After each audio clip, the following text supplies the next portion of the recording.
जय हिंद दोस्तों, स्वागत है आप सभी का पाथफाइंडर पर। दोस्तों आज से एग्जैक्टली एक साल पहले खबर सामने आई थी कि भारत ने अपने न्यूक्लियर प्रोग्राम के दूसरे स्टेज में एंट्री ले ली है और इसको लेकर हमारे कलपक्कम में जो हमारा पहला फास्ट ब्रीडर रिएक्टर है उसकी कोर लोडिंग भी हमारी गवर्नमेंट के द्वारा कैरी आउट करी गई थी। इस पूरी चीज़ को लेकर मैंने पाथफाइंडर पर ही एक वीडियो बनाई थी जिसको अगर आपने नहीं देखा है तो ज़रूर देखिएगा। लेकिन आज दोस्तों in a very big breakthrough for India, in a very big breakthrough for the nuclear sector of our country, अब रिपोर्ट्स दोस्तों बता रही हैं कि हमारा वही वाला जो प्रोटोटाइप फास्ट ब्रीडर रिएक्टर है जो कि कलपक्कम में जो कि बन रहा था वो कमिश्निंग में जाने वाला है और उसमें अगले साल यानी कि आज से 6-7 महीने के बाद जब अगला साल शुरू होगा तो उसकी कमिश्निंग भी हमें देखने को मिल जाएगी। यानी कि ऑफिशियली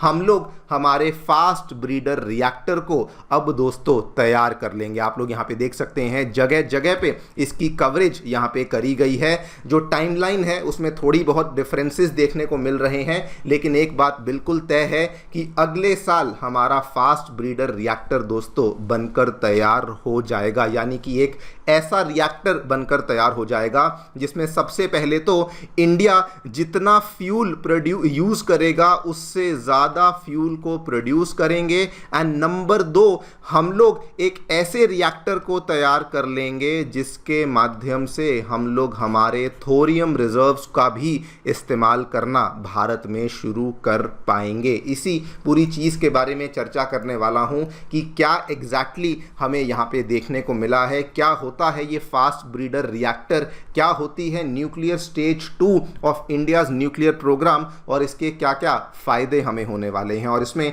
ये भी आपको समझाऊंगा कि कैसे ये वाला जो न्यूक्लियर स्टेज 2 है इसमें एंट्री करने से कैसे भारत 500 गीगावाट ऑफ एनर्जी को आने वाले 450 सालों तक प्रोड्यूस कर पाएगा। आइए शुरू करते हैं दोस्तों मेरे साथ। मेरा नाम है अनिरुद्ध। यदि आप लोग हमें फॉलो करना चाहते हैं, हमारे लेक्चर्स के अपडेट्स को प्राप्त करना चाहते हैं तो यहाँ पर दिए गए टेलीग्राम चैनल्स के माध्यम से ऐसा कर सकते हैं। दोस्तों आगे बढ़ने से पहले आप सभी को बताना चाहूँगा आपकी यूपीएससी परीक्षा की तैयारी को आसान एवं अफोर्डेबल बनाने के लिए अनअकैडमी ने सभी यूपीएससी से संबंधित रिसोर्सेज को निःशुल्क अवेलेबल करवा दिया है। फिर भले वो मंथली करंट अफेयर्स मैगजीन्स हों, प्रीवियस ईयर क्वेश्चंस हों, एनसीईआरटी नोट्स की समरीज हों या फिर प्रीलिम्स के फ्री मॉक टेस्ट हों, इन सभी चीज़ों के जो लिंक्स हैं वो नीचे डिस्क्रिप्शन बॉक्स में दिए गए हैं। कोई भी आपको डाउट है, किसी भी प्रकार की आपको क्वेरी है, आप लोग सीधा स्क्रीन पे दिए गए इन फ़ोन नंबर्स पे फ़ोन कर सकते हैं और हमारी डेडिकेटेड काउंसलिंग टीम आपको असिस्टेंस प्रोवाइड करवा देगी। यदि आप इसी साल कॉलेज से पास आउट हुए हैं, हमारी काउंसलिंग टीम के संपर्क में आइए और आपको डायरेक्शन देने में भी एक बड़ी भूमिका हमारी टीम निभा सकती है। All right, directly coming to the news दोस्तों, क्या देखने मिला है? रिपोर्ट्स बता रही हैं कि इंडिया का पहला प्रोटोटाइप फास्ट ब्रीडर रिएक्टर जिसको FBR कहा जाता है जो कि तमिलनाडु के कलपक्कम में बन रहा था, वो दोस्तों उसकी कमिश्निंग 2026 में फाइनली होने वाली है। इसके क्या क्या फ़ायदे होंगे उसको समझने के पहले हमें इस फास्ट ब्रीडर रिएक्टर की फंक्शनिंग और इंडिया की second stage of nuclear programme को समझना होगा। जैसा इसका नाम है दोस्तों, ये एक PFBR है, यानी कि एक ऐसा ब्रीडर रिएक्टर है विच produces more nuclear fuel than it consumes। इसीलिए इसके नाम में ही ब्रीडर रिएक्टर कहा जाता है। नाउ ये रिएक्टर स्टेज कहाँ पे आती है तो देखिए, ये दोस्तों इंडिया का 3 स्टेज न्यूक्लियर प्रोग्राम है। स्टेज 1 आप सभी जानते हैं, अभी फिलहाल इंडिया में जितने भी न्यूक्लियर पावर रिएक्टर्स हैं आप इस फोटो में देख भी पाएंगे, ये वाले नरोरा में, राजस्थान में, काकरापार में, तारापुर में, ये सारे के सारे स्टेज 1 न्यूक्लियर पावर रिएक्टर्स हैं जहाँ पर हम लोग प्रेशराइज्ड हैवी वाटर रिएक्टर्स का इस्तेमाल करते हैं। इन रिएक्टर्स में नेचुरल यूरेनियम के इस्तेमाल से हम लोग बिजली का उत्पादन करते हैं, लेकिन उसमें जो बाय प्रोडक्ट्स निकलता है दैट इज एक तो प्लूटोनियम और ऊपर से डिप्लीटेड यूरेनियम का बाय प्रोडक्ट निकलता है और इसी बाय प्रोडक्ट के बेसिस पर हम लोग स्टेज 2 को तैयार करने में लगे हुए थे, जिसमें कि हम लोग ये वाला जो प्लूटोनियम यहाँ से निकलता है, दैट इज प्लूटोनियम 239, इसको स्टेज 2 में हम लोग दोस्तों एज अ फ्यूल इस्तेमाल करते हैं, जिसमें कि हम लोग साथ में थोड़ा सा यूरेनियम भी इस्तेमाल करते हैं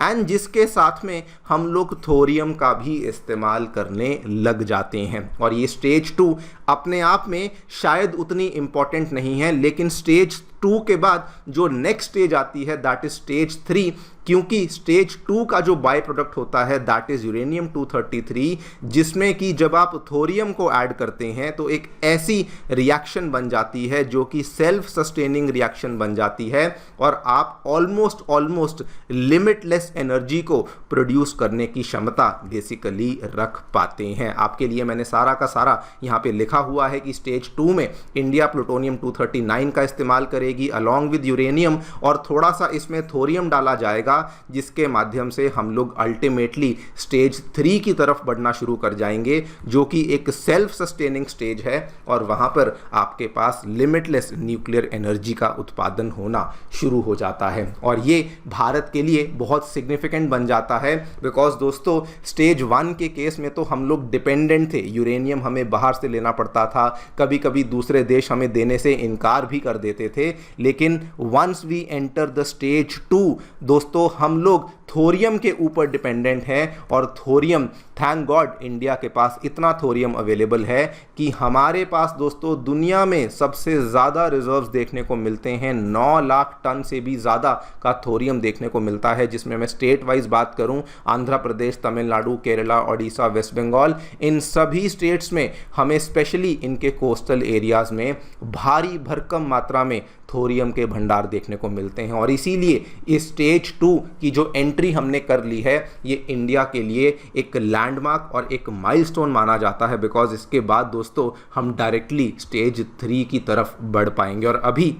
जो यहाँ पर हुआ है, जो स्टेज 2 की हमने अचीवमेंट करी है, इससे केवल ये फ़ायदा नहीं होगा कि हम थोरियम का इस्तेमाल कर पाएंगे, इसका सेकंड बिगेस्ट एडवांटेज ये भी होगा कि जो हम लोग यहाँ पे टारगेट कर रहे हैं कि हमें 100 गीगावाट की बिजली न्यूक्लियर पावर के थ्रू प्रोड्यूस करनी है, हम लोग उसके भी नज़दीक पहुँच जाएंगे। आज का आप लोग सिचुएशन देखिए, इंडिया की current installed nuclear power capacity केवल 8 गीगावाट के आसपास है, जिसमें 7.5 गीगावाट के आसपास अंडर कंस्ट्रक्शन या कमिश्निंग हो चुकी है, 7 गीगावाट और हमने यहाँ पे सैंक्शन कर दिया है, और इन सब के बाद भी हमारी जो कैपेसिटी है वो केवल 22.48 गीगावाट के आसपास ही जा पाएगी। लेकिन अगर हम लोग स्टेज 2 के रिएक्टर्स को बनाना शुरू कर देते हैं, इनको कंप्लीट करना शुरू कर देते हैं, तो उसके बाद there is no looking back, because fuel use कम होगा, प्रोड्यूस ज़्यादा होगा और साथ में जो बिजली का उत्पादन है वो भी यहाँ पर बढ़ जाएगा। एंड फाइनली द पॉइंट कि कैसे ये वाली बिजली हमें कम से कम 450 सालों तक सस्टेन करेगी, तो ये दोस्तों हमारे जो फादर ऑफ न्यूक्लियर एनर्जी माने जाते हैं भारत में, डॉक्टर होमी जहांगीर भाभा, उन्होंने अपनी थीसिस में कहा था कि स्टेज 2 इंडिया जिस दिन अचीव कर लेगा उस दिन हम लोग 500 गीगावाट एनर्जी बनाएंगे 100 सालों के लिए, और अगर स्टेज 2 हमने अचीव कर ली, इसका मतलब स्टेज 3 का भी काम शुरू हो चुका है, जिसमें कि 500 गीगावाट एनर्जी बनाएंगे 350 सालों के लिए। यानी कि एक ऐसी एनर्जी सोर्स हमारे भारत में बन जाएगा जिससे आने वाले 450 सालों तक हम लोग 500 गीगावाट की एनर्जी को बेसिकली बना सकेंगे। Now finally before I and this video, मैं यहाँ पे आपको एक ट्रिवियल फैक्ट बताना चाहूँगा दोस्तों। इवन दो इंडिया के सभी जो न्यूक्लियर पावर स्टेशंस हैं उनको बनाने और ऑपरेट करने का काम हमारी पीएसयू कंपनी NPCIL करती है, लेकिन जो ये प्रोटोटाइप फास्ट ब्रीडर रिएक्टर है इसको बनाने का काम हमारी दूसरी पीएसयू कंपनी भाविनी के द्वारा किया गया है, जिसकी फुल फॉर्म भी आप देख सकते हैं भारतीय नाभिकीय विद्युत निगम। दोनों ही पीएसयू कंपनीज हैं, डिपार्टमेंट ऑफ एनर्जी के तहत आती हैं, लेकिन FBR को बनाने का काम भाविनी के द्वारा यहाँ पर किया गया है। Also I would like to mention कि हम लोग दोस्तों न्यूक्लियर प्रोग्राम में बहुत तेज़ी से आगे बढ़ रहे हैं, बिकॉज हम लोग जो स्टेजेस हैं वहाँ पर तो आगे बढ़ ही रहे हैं, लेकिन उसके साथ साथ जो स्मॉल मॉड्यूलर न्यूक्लियर रिएक्टर वाली टेक्नोलॉजी है उसके डिज़ाइंस को भी हम लोग पूरा कर चुके हैं। ये वाली खबर भी जस्ट आज से 2 महीने पहले सामने आई थी, एंड वहाँ पर भी हमारा जो पेस ऑफ प्रोग्रेस है वो बहुत ही शानदार चल रहा है। देखते हैं क्या होता है, आपकी इस पूरी चीज़ को लेकर क्या राय है, हमें ज़रूर बताएं कमेंट सेक्शन में। Thank you so much for listening, stay tuned and stay